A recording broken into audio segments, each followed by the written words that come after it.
they're all striving to, you know, continue to improve and to continue to make it better, and it's fun for them, and that's, you know, it's win-win for everybody, because the kids are having fun, the parents are happy, the educators are happy, and it's just this great cycle of improvement and, you know, and fun, and everyone's, you know, it's fantastic. Tell me about some of the technical bits, because it's an improvement, and it's fun. Yep. But you've also had to increase the size of the centre because of the waiting list. Yes. And you've never had a waiting list before. Yes, we've, you know, it kind of success, you sort of, the word gets out there, and we've got parents that are on our waiting list. We've had to increase the number at the centre from, I think we were a 58 place centre at the start of last year to a 72 place centre. So we've changed ratios in the nursery and also in the toddlers room, which has also meant increasing the number of staff, but we've been able to fill those positions. So there's obviously a demand for, you know, A, childcare, but B, word of mouth is just, you can't underestimate the power of word of mouth. And from a commercial perspective, with the rooms the way that they're set up now, we'll have a full kindergarten room from the start of the year, which means that the kids are actually going to be able to get a lot more out of their year, because they'll be settled earlier, they'll be in their routines earlier, and everyone's just, it's just going to work a lot more efficiently and effectively, which, you know, is great for a childcare centre. The relationship you have with the committee and the director, and also and how they're feeding information back to you. Yep. Yeah.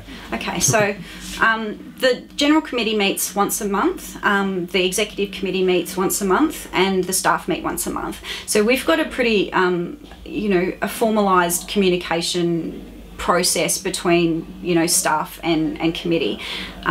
We're finding that because we're here every day, we're getting a lot of the information fed through to us, and we can actually then, you know, feed that back to whoever needs the information to get fed back to. But what we're finding is that we know that Rebecca knows what she's doing, and so our role is really to give her the support to continue doing what she's doing, and to keep encouraging her to making the changes that she's making, because they're obviously working, and as a parent you can see that the kids are all better for it. So it's a great sort of it's a great, you know, I guess a management style that's being utilised here, because we have so many resources that we can draw on. There's so many parents at the centre who do great things and who have great, you know, opportunities for us to utilise back into the centre, and you know, we're really lucky to be in the position that we are, and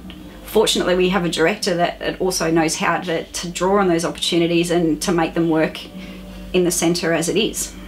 And how's Centre Support helped in that way of connecting?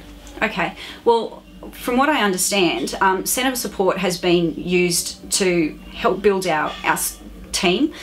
So we've done a lot of work with building, you know, team relationships and encouraging the team to support each other, and also to, you know, giving them the necessary skills to do their job better.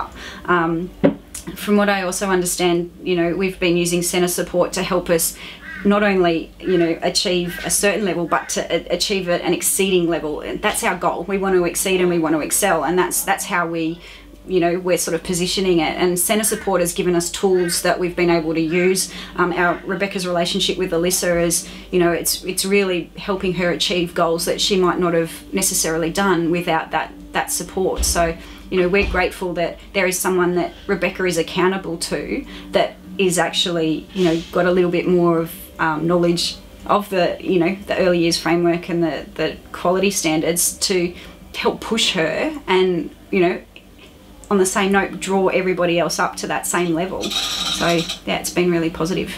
Well, under our previous director, the focus was more on family, and you know, it was one of the things that I loved about the centre, because, and you'll find that a lot of families are in the same situation. They move to the Gold Coast and they leave their friends and family behind. And what was so beautiful about Musgrave was that it was a family, and, you know, Marlene would sit and talk, and, you know, she sort of became our quasi family, and one of the great things, I guess, about Rebecca coming into the centre is that she's been able to draw on that sense of family that we already have, but she's brought a level of professionalism that has sort of given us the confidence to want to be a better centre and to want to grow and, you know, implement the early years framework and excel in what we're doing. So we've now got this beautiful mix of family and professionalism, which is just proving ridiculously successful.